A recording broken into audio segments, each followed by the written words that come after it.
of the areas of concern that most couples have when they're going through the divorce process and putting together their parenting time agreement is the fear of one of the parties moving a significant distance away.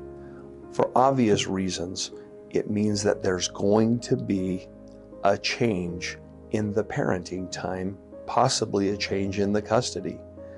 And those kinds of big changes, because of the unknown, can create a lot of anxiety.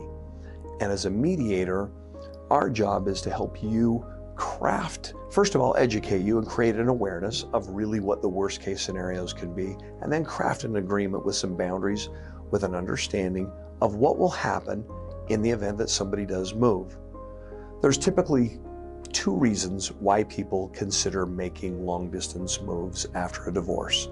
The first is because of a new significant other.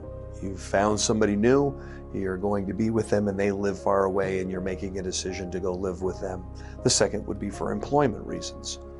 Regardless of the reason, if either of those two events happen and you're going to move, the thing that you can't predict right now is how far it's going to be and the impact it's going to have on your existing parenting agreement. Moving 30 miles apart is going to create a change, but that's a very different world than moving 300 miles apart. And there are some things, however, that we can put into a long distance parenting agreement that you can have to allow you to know what you're going to do in the event somebody moves.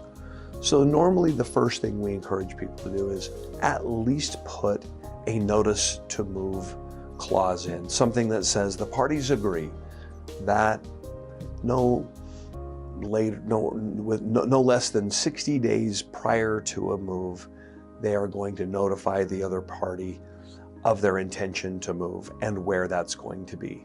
Notice that has nothing to do with, we haven't mentioned anything about where the kids are going to go and what's going to happen with the children. It's just a notice to prevent any surprises.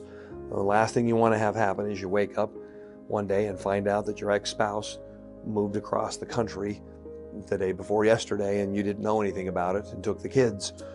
So that is a matter of courtesy that you should be willing in writing to send an email saying that. Some other things that you can consider doing is at the beginning saying, look, we want to acknowledge right now that we believe it's in our kids' best interest for our parents to both be in their lives and logistically and geographically as close to them as possible.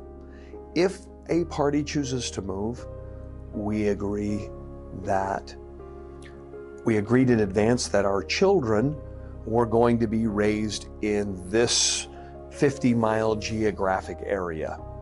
Let's say that you lived in California and you agreed that your children were going to be raised in Orange County.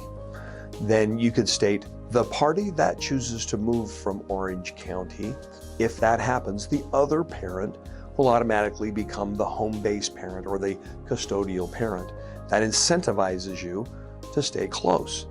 You can also state that if one party moves, the party that doesn't move, period, becomes the home base parent.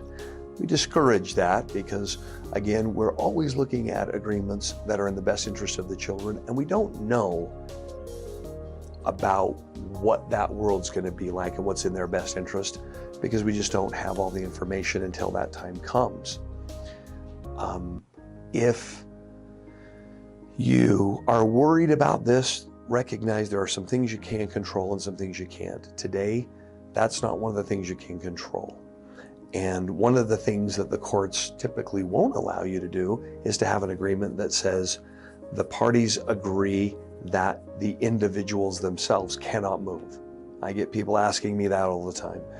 I want an agreement that states my ex-spouse cannot move.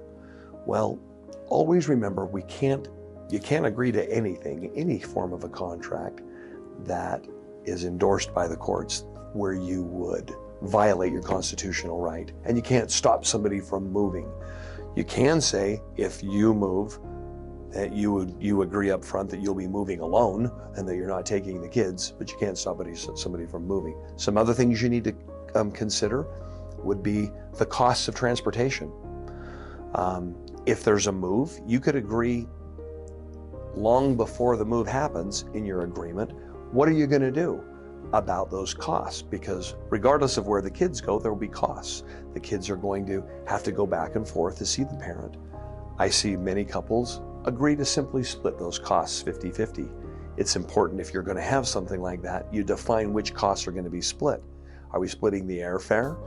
Are we going to split the hotel accommodations? Are we going to split the food that is eaten during that transportation? How do we determine the airfare? What happens if one parent decides to purchase an airline ticket the day before versus a parent that purchases an airline ticket 6 months in advance?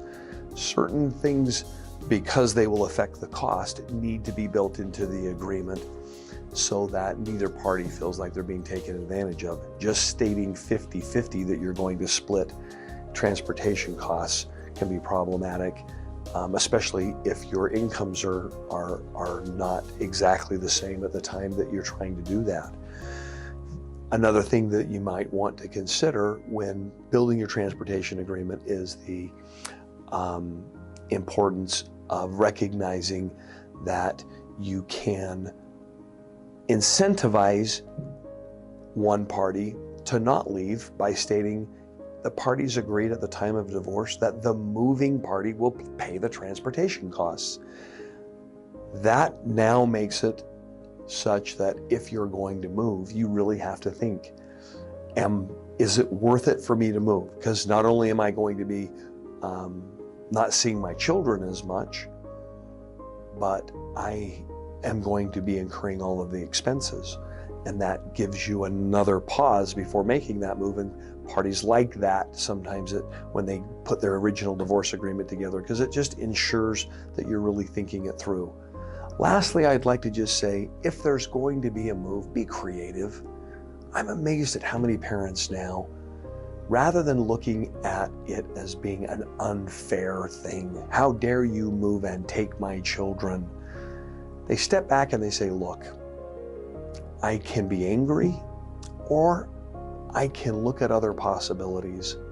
And these other possibilities can mean a move yourself. If your spouse decides to move from Utah to Seattle, and you determine, and it's determined that the children are going to go with them for some reason, look at the type of employment you're in. If being with your kids is so important, maybe there's a job in Seattle that you could take and allow you to be with your children. When I pose this to many couples, they many times think it's preposterous. Of course, attorneys love to scoff at this idea, but I can't stress enough the importance of thinking outside the box, because would you rather it be absolutely fair and not see your kids, or have it be unfair and see your kids every day? You need to look at it in that context and remember that there is no such thing as winning in situations like this. It's really only degrees of losing. And if you will do your part to minimize loss to yourself and to your children, you'll find that when these events happen, like a move, will not be as catastrophic as you think they'll be if you just allow yourself options that maybe are not consistent with the way that the person around the water cooler explained their divorce. That this is your divorce, that it is like a fingerprint, and that you have the ability to do whatever you would like to do to ensure that you get the best chance possible of being with your kids as much as you can.